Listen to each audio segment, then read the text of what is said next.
Hi kids, welcome back to Moving Through the Bible. Do you know why I am so happy right now? It's Christmas time, and today we get to start our journey through the Christmas story. Do you have a favorite part of the Christmas story?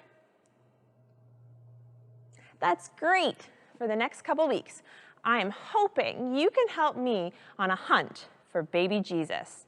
We need to find some clues. Will you help me tell today's story and look for some clues about Jesus?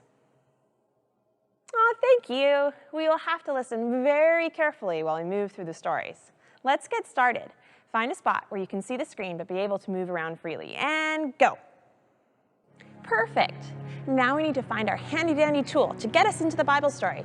We need to find our telescopes. Lift your arms up and we twist one way and look over our shoulders. No, not there. Put your arms up again. Is it over here?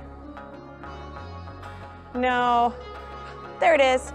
Bend forward, we pick up our telescopes and we put it up to our eye and we adjust. And look, it's Bethlehem. Hang on tight, here we go. We've landed. We see some people talking about an idol or golden calf. We put one foot out in front of the other. A young man with fancy-looking clothes and a lot of energy holds up the golden calf saying, "All I wanted was more money, and I prayed to this calf and I got nothing." A woman sitting down in a chair nearby says, "We must not have put out enough idols around our house. We will have better luck next time." Suddenly, we see Isaiah walk towards the group, and he says, "God has a message for everyone. Come and hear it." The man shrugs his shoulders, and the woman, sitting down, shrugs her shoulders and says, "All right, let's go listen to him." Check-in time. I jump to the side. Have they talked about Jesus yet? No. Just fake idols. No Jesus yet. Say a very loud no. No! Let's keep hunting for clues. Isaiah is in the center of a bunch of buildings. There are some people hanging onto each other's shoulders as they're trying to get a better look. We clasp our hands on our shoulders and lift them up and down, up and down. It is quiet as people want to listen to what Isaiah has to say. He says, "A young woman will conceive, have a son, and name him Emmanuel," which means God is with us. We nod our heads, and then suddenly, we freeze. That's a clue. Isaiah said, "A young woman will conceive, have a son, and name him Emmanuel." That's Jesus. Yes, first clue. The young woman is Mom. We drop to our knees, along with a few others in the crowd. We come onto our elbows and our hands and we lean back. But then we plant our feet on the ground and push back, as some people say as they walk away.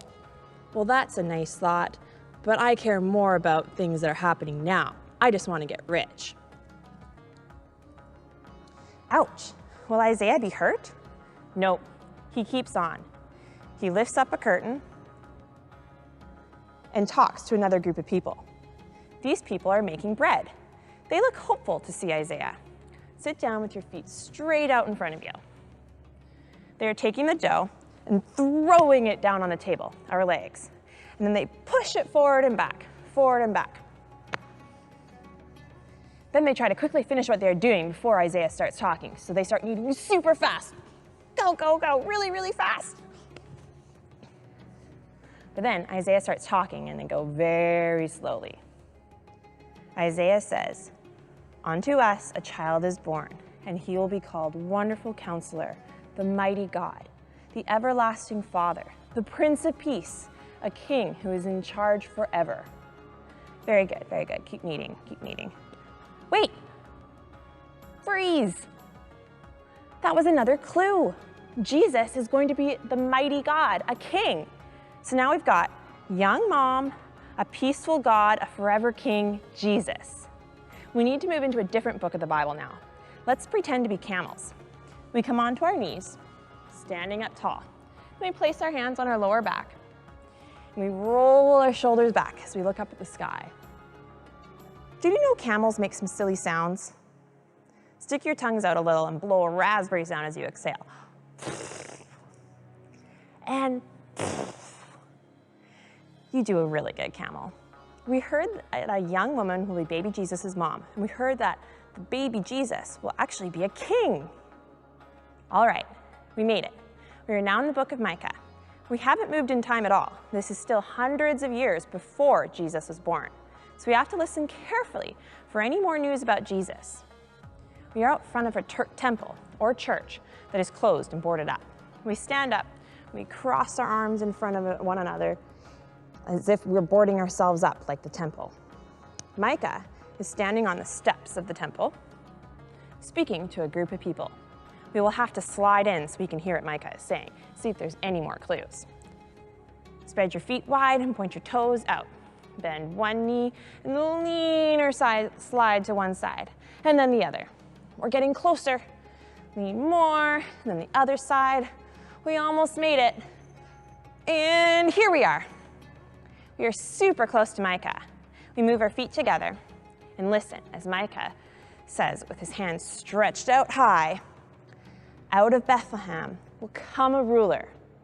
We see the people around shake their heads from side to side. No way! Bethlehem is so small. How could a king of heaven come from them? Freeze! We almost missed it! They're talking about Jesus. What was the name of the town Micah said? Yeah, he said Jesus was going to be born in Bethlehem. Amazing! This was hundreds of years before Jesus was born. It's miraculous that Micah would know the future. Okay, that's enough clues for today. Let's sit down with our legs straight out in front of us and let out a nice big sigh. Do you remember any of the clues? One was that Jesus' mom would be a young woman. The second clue was that Jesus would be a mighty God, a king forever. And the third clue was that Jesus would be born in a town in Bethlehem. So we've got a young mom, king forever, and Bethlehem. Thank you for helping me tell the story today. You guys were such good clue hunters. There's a lot of clues about Jesus in the Old Testament part of the Bible. Today, we looked at Isaiah's clues and one of Micah's clues. A young mom, a mighty God king forever, and born in Bethlehem. I wonder what we will find out next week. Our memory verse this month is, "But when the right time came, God sent his son, born of a woman, and subject to the law." That's Galatians 4, verse 4. That's it for today. Hope you are enjoying Christmas time.